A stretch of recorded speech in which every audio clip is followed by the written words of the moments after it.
जो मिथ्या दृष्टि जीव हैं वे आगम भी पढ़ लेते हैं और अध्यात्म भी पढ़ लेते हैं, लेकिन अंदर में उन्हें भाव भाषण नहीं होता।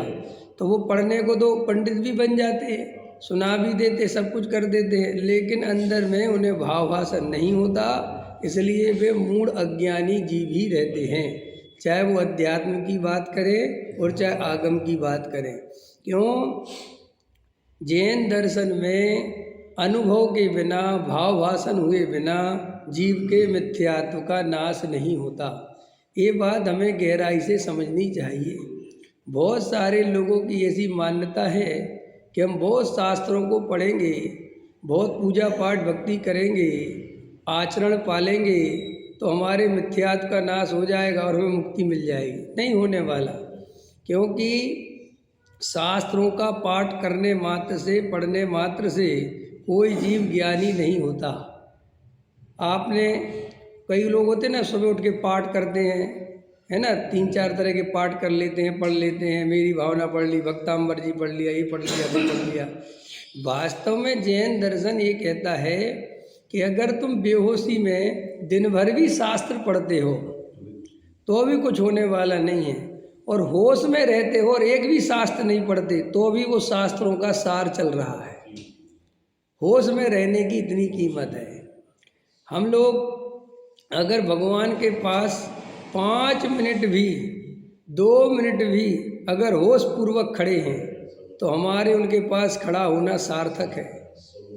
और हम भगवान के पास दिन भर खड़े हैं, सिद्ध चक्र विधान चल रहा है और सो रहे हैं। वो 1000 कितने अर्घ होते हैं? 1008।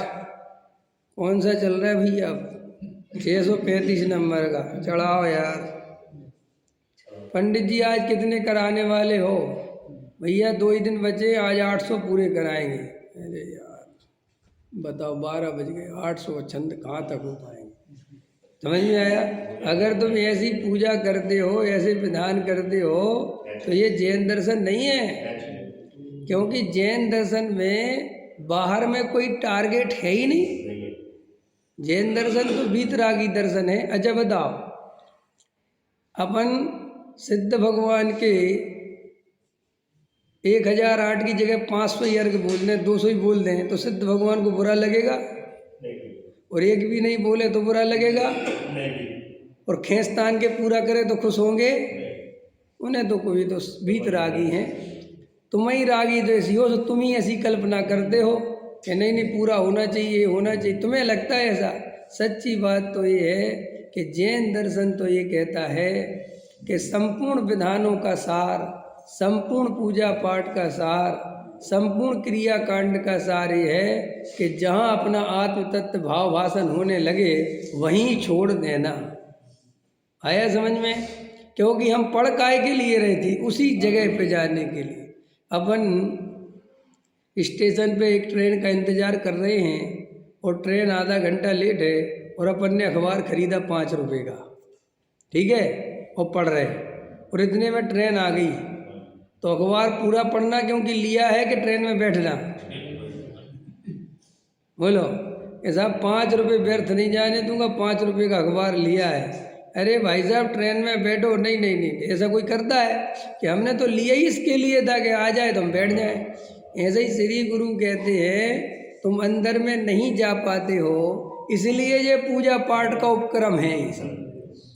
लेकिन ये उपक्रम है उसी के लिए कि जैसे ही अंदर जाने का कुछ दिखे तो उसे वहीं छोड़ देना और अपने अंतरंग में चले जाना। लेकिन जो बाहर के क्रिया कांड में, विधानों में, पूजा पाठ में इतने खो गए हैं कि उन्हें ट्रेन में चढ़ने की सुधे नहीं रह गई।